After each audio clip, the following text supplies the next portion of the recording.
এই তো ভোল্টেজটা দেখা যাচ্ছে। তো এই যে ভোল্টেজটা বন্ধ করে দিলাম। এখন এখানে আছে হচ্ছে 229 যেটা আছে এটা হলো আমার এলাকা ভিত্তিক ভোল্টেজ।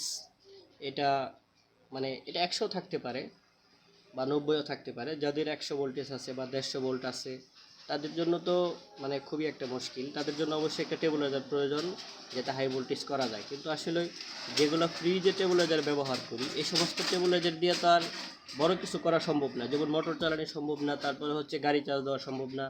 আমরা চাইলে মিশো গাড়িগুলা বা বুড়াকটো যেগুলো আছে 8 গাড়ি, এগুলো আমরা চার্জ দিতে পারবো। তবে এই যে দেখা যাক, এখানে কিন্তু আছে কত 200 সামথিং বা 23, আর এখানে আছে কত 308। তাহলে বোঝা যাচ্ছে মোটামুটি 100 ভোল্ট আমরা এখানে বাড়ায় ফেলতে পারছি এই মেশিনের মাধ্যমে। এখন আরও চাইলে আমার দেখা গেল যে ভোল্টেজটা পরিপূর্ণ হয় নাই, 200 হয় নাই এখনও, তাহলে আমি চাইলে আরেকটু ভোল্টেজ বাড়ায় নিতে পারবো এই রেগুলেটরের মাধ্যমে। এই যে ভোল্টেজটা কিন্তু বাড়তেছে এখন, যে মোটামুটি অনেকটা ভোল্টেজ বাড়ছে। এখন হয়ে গেল কত, মোটামুটি এখানে আছে 213, যেটি আমি সিরিজ লাইনে দিয়ে রাখছি। ভোল্টেজটা আরও বাড়বো 213, আর এখানে আছে 358।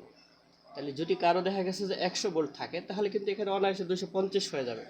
তবে সেটা প্রেশার দিলে কিন্তু আর একটু নামবে, যেমন 10-20 ভোল্ট, এটা কিন্তু একটু কমে যাবে প্রেশার দিলে। তো যাদের এখানে 150 ভোল্ট 100 ভোল্ট, যাদের এখানে দেখা গেল যে 2 গোড়া 3 গোড়া মোটর চলতেছে না, তাদের জন্য এটা একটা বেস্ট একটা টেবিলাইজার। তো যদি চান আপনারা নিতে পারেন। আর দেখেন টেবিলাইজারটা আমরা যদি বলি যে সিলভার দিয়ে বানাই দেবো, সিলভার দিয়ে চাইলেও বানাই দেওয়া যাবে। সিলভার দিয়ে চাইলে মোটামুটি দেখা গেছে যে প্রায় 3000 টাকার মতো খরচ পড়বে বা 3500 টাকার মতো। আর যদি কেউ তামা দিয়ে নিতে চায় তাহলে সেক্ষেত্রে অবশ্যই 5000 টাকার কম সম্ভব না, কারণ এখন তো বর্তমানে তামার দাম অনেক বেশি। তো যদি কারো ভালো লাগে নেওয়ার চেষ্টা করবেন।